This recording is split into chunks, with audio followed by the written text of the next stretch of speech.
하긴 우선 저부터 이야기부터 문재인 전 대표한테 왜 넘어가셨어요? 식당 하는 게 참 다 좋은데, 꽁수를 얻어먹고 다 좋은데, 가장 안 좋은 게 손님을 선택을 할 수가 없어요. 그렇잖아.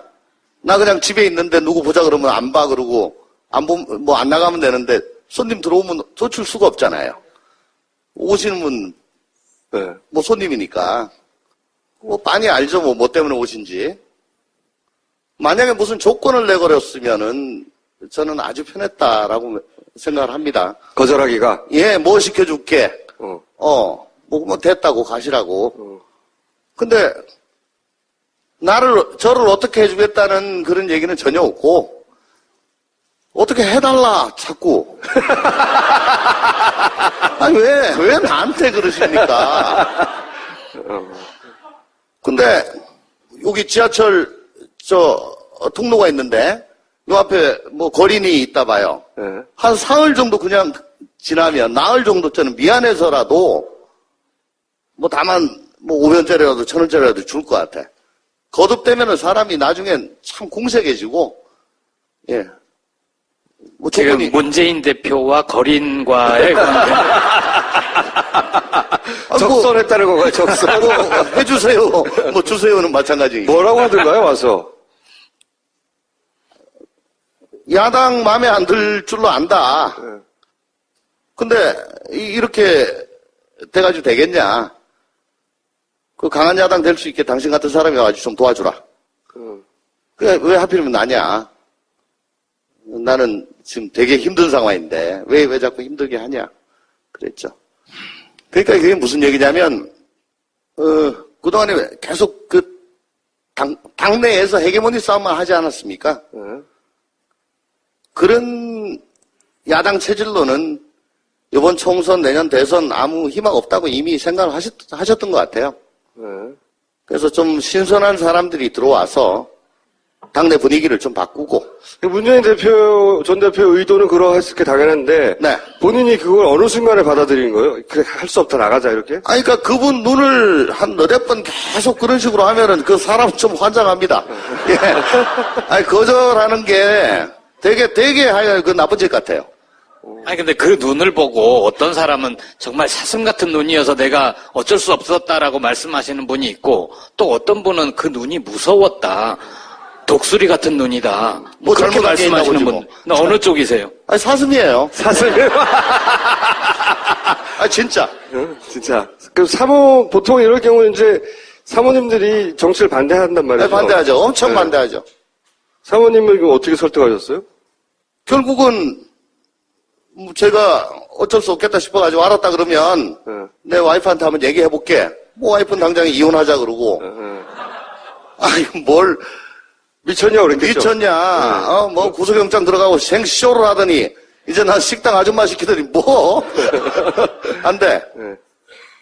근데 뭐 제가 대표님께 드린 말씀은 있고, 안 되겠습니다. 직접 설득하십시오. 아니, 문재인 대표하고 사모님하고 만났어요, 이렇게? 그럼요. 그래서 나중에 러브샷까지 했는데 뭐. 사모님은 왜 설득됐어요? 눈 때문에. 사모님은 뭘 하시던가요? 뭐라고 하면서 하자고 그러던가요? 긴 말 안 했어요. 딱 만나서 이제 일단 눈에 감전이 되고. 눈에 감전이 되고. 저한테는 별소리 다 하더니 움찔움찔 하더만은 뭐 도저히 안 되겠네요. 그 데리고 가십시오. 데리고 가십시오. 데리고 가십시오. 내가 한 26년 써보니까 괜찮은 놈입니다. 근데 허튼 데 쓰지 말고 제대로 써주세요. 예. 그러면서 러브샷 했어요.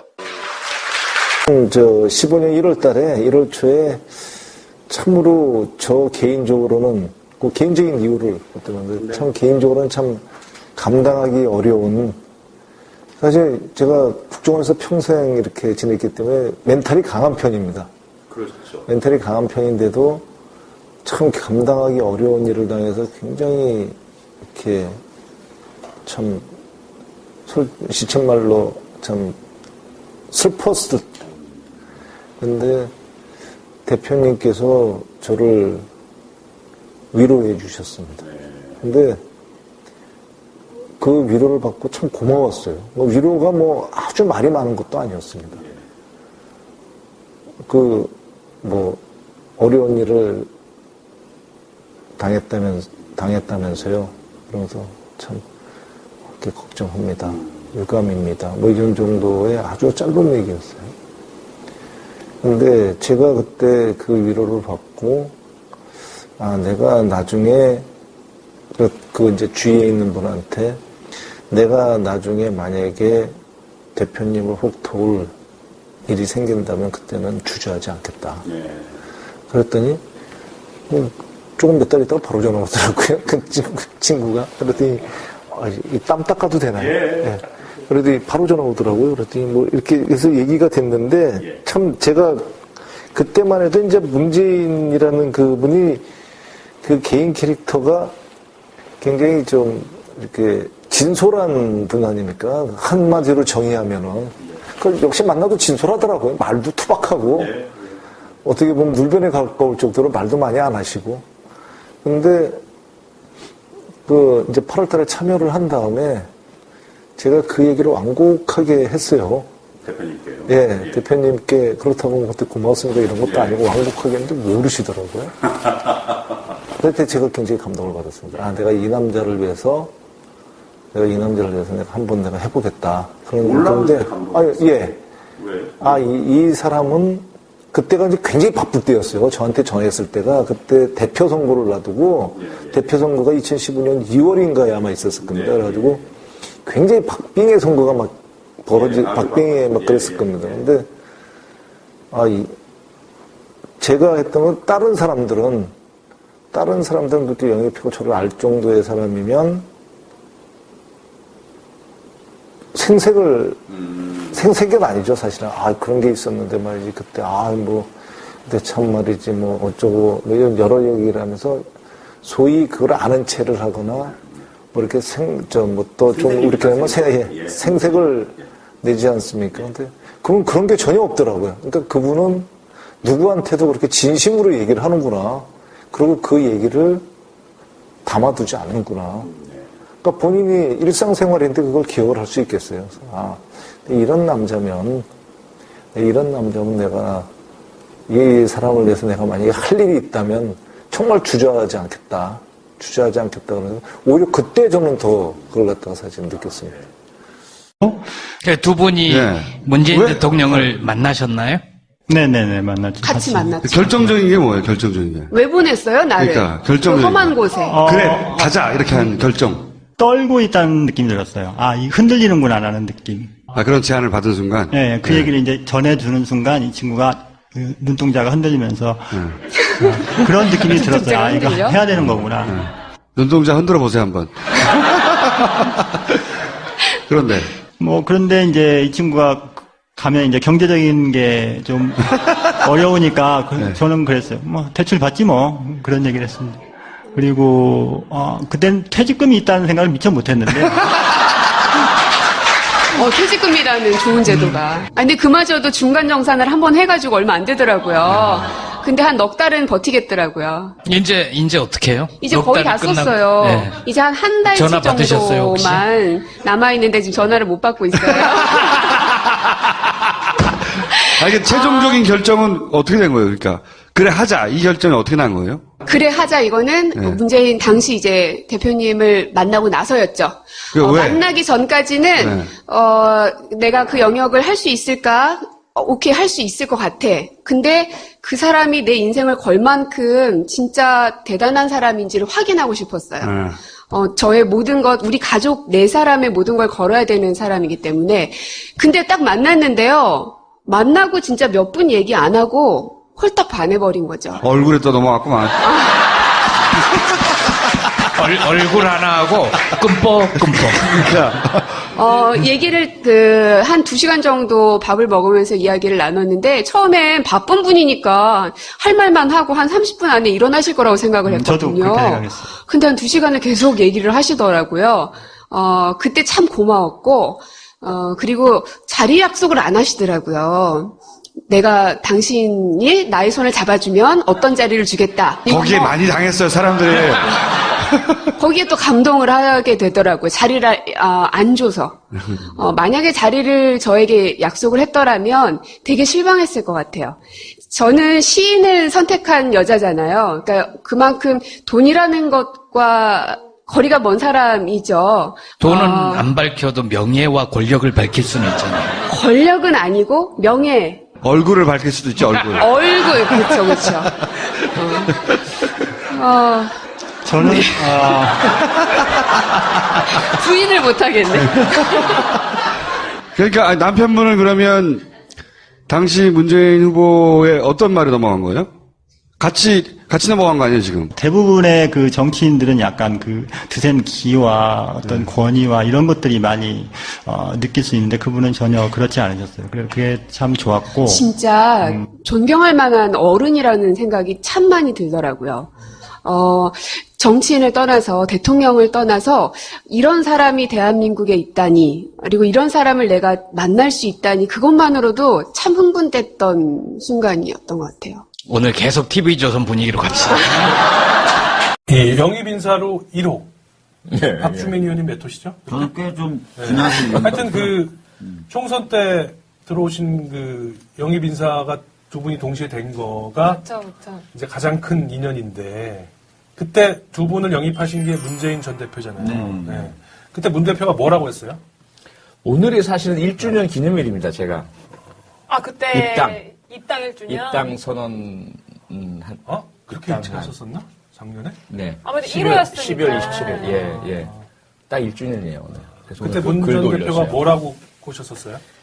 두 가지죠. 하나는 도와달라.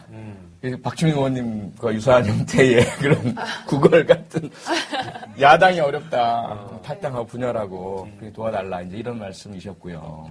특히 그 특유의 그 커다란 눈을 껌뻑껌뻑 하시면서 상당히 마음을 흔들어대는. 두 번째는 제가 이제 그동안 뭐 정의 부르짖고 범죄 그 수사하고 뭐 분석하고 예방하고 이렇게 해왔잖아요. 근데 그게 한계가 있지 않냐를 전국을 찌르시더라고요. 범죄자 한 명 잡아서 그렇게 수사해서 한 명 잡아서 교도소 보내면 또 다른 범죄가 또 나오지 않느냐.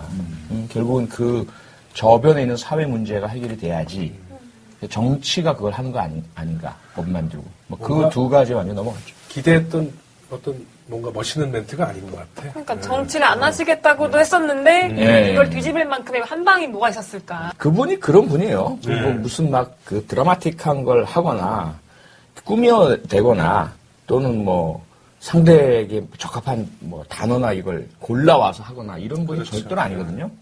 대단히 밋밋한 대화예요. 저랑 주고받은 것도. 근데 그냥 뭐 그 본질에 대한 것이고 하다 보니까 뭐 이렇게 극적인 요소 전혀 없습니다. 박 의원님한테는? 저는 문재인 대표 시절에 영입은 됐고 네. 그 프로그램에 따라 영입이 됐지만 문재인 대표님을 만나뵙고 영입되는 건 그래요? 네, 그 영입팀을 담당했던 분들에 의해서 영입이 된 케이스예요. 그때 그러면 문 대표가 직접 따로 보고 그러진 않았었어요? 그러진 않았어요. 영입되고 나서 뵌 거죠. 근데 사실 개인적으로는 좀 의외였어요. 왠지 더불어민주당보다는 약간 정의당이나 조금 더 진보적인 정당에 어울릴 것 같다고 생각을 했는데 어떻게 결심하셨어요? 그때 뭐 제가 여러 차례 또 그리고 여러 경로에서 밝혔지만 비슷한 상황이었어요. 표 의원님 때나 또 제가 영입 제의를 받기 시작했을 무렵에 비슷했던 때 같은데 그러니까 그때 뭐 12월 1일 무렵에 진짜 야당 상황이 안 좋았어요. 그렇죠. 그리고 그래서 근데 오히려 그때 좀 들어와서 좀 바람을 좀 새로 뭔가 좀 혁신하는 느낌도 좀 주고 좀 그렇게 하라는 얘기 들었는데 그 말이 더 설득력이 있더라고요. 좋으니까 들어와? 너 들어오면 잘 될 거야? 라는 말을 들었으면 고민했을 것 같은데요. 근데 뭐 제가 도와드렸던 분들이나 제가 뭔가 하려던 일들이 진짜 새누리당 200석을 하게 되면 이게 너무 힘들어질 것 같더라.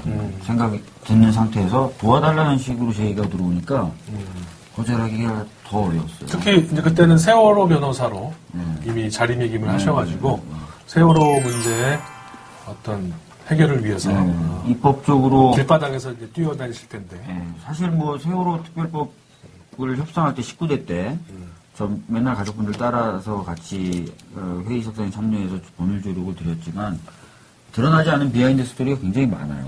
그러니까 그쪽은 다 율사 출신들이에요. 주호영, 이왕구, 뭐 김재원 다 검사, 판사 또는 행정고시 출신 분들이세요. 근데 이분들이 변호사 같이 들어가면 굉장히 불편해하면서 심지어는 뭐 복도에 나가 있으라 그런 적도 있고 그래서 복도에 나가서 몇 시간 기다리다가 이렇게 한 적도 있어요. 하여튼 뭐 그러면서 뭐 그 답답했던 경험들 뭐 하여튼 뭐 그런 것들도 또 제가 또 정치에 좀 이렇게 뭘 해야 되겠다고 결심하는데 도움이 됐던 부분이 좀 있죠. 근데 사실 세월호 유가족분들이 많이 도움을 주셨잖아요. 선거할 때. 그게 또 화제가 됐었고 또 영상